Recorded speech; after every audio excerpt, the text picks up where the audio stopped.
Meditation কি, meditation কেন করব, এটার এত গুরুত্ব কেন, কি এত প্রয়োজন আছে মেডিটেশনে। মূলত মেডিটেশন হলো আমাদের মন মানসিকতাকে সুস্থ রাখার একটি চূড়ান্ত একটি ব্যায়ামও বলতে পারেন।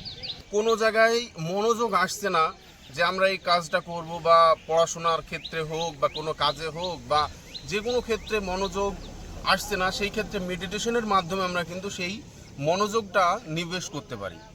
তো এই মেডিটেশনের মাধ্যমে কোনো একটা বিষয় আমাদের মাথায় ঘুরপাক খাচ্ছে, খুব দুশ্চিন্তা আছি, খুব প্রচণ্ড ব্রেনে অ্যাটাক করছে যে বহির যে আক্রমণ দুশ্চিন্তার, তো সেইটা ভোলার ক্ষেত্রেও কিন্তু এই মেডিটেশন খুবই একটি গুরুত্বপূর্ণ কাজ করে। তো কিভাবে মেডিটেশন কাজ করে চলুন আসি। প্রথমে ধরুন যে একটা আপনার পড়া মনে আসছে না, বা ভুলে যাচ্ছেন, বারবার এই কাজ করছেন ও কাজ করছেন, সেটা অক্সিজেনের অভাবে পড়া ভুলে যেতে পারেন। তো এই ক্ষেত্রে মেডিটেশন করার একটি সহজ উপায় হলো এইভাবে বসতে হবে, চোখ বন্ধ করে। আপনারা এরকম করে নিতে পারেন এটা, বা যেভাবে হোক আপনাদের ইচ্ছা। প্রথমে মানে চোখ বন্ধ করে দিতে হবে, তারপর ধীরে ধীরে শ্বাস নিতে হবে।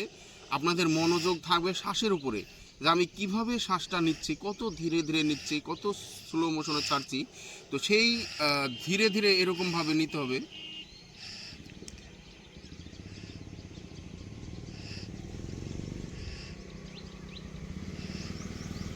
এইটা প্রতিদিন যখনই করবেন তখন দুশ্চিন্তা, খারাপ চিন্তা যেগুলো আসছে সেগুলো দূর হয়ে যাবে, আর ভালো চিন্তা দিনের পর দিন বাড়তে থাকবে। তার ফলে কী হবে, আপনাদের কাজে মনোযোগ আসবে, পড়াশোনায় মনোযোগ আসবে, এবং খুব স্বস্তির সাথে আপনারা জীবনযাপন করতে পারবেন। তো এতটুকুই ছিল বলার। পরের পার্টে বাকিটা বিস্তারিত আলোচনা করব। আজকের মতন এ পর্যন্তই। ভালো থাকুন, সুস্থ থাকুন, দেখা হবে পরে কোনো ভিডিওতে।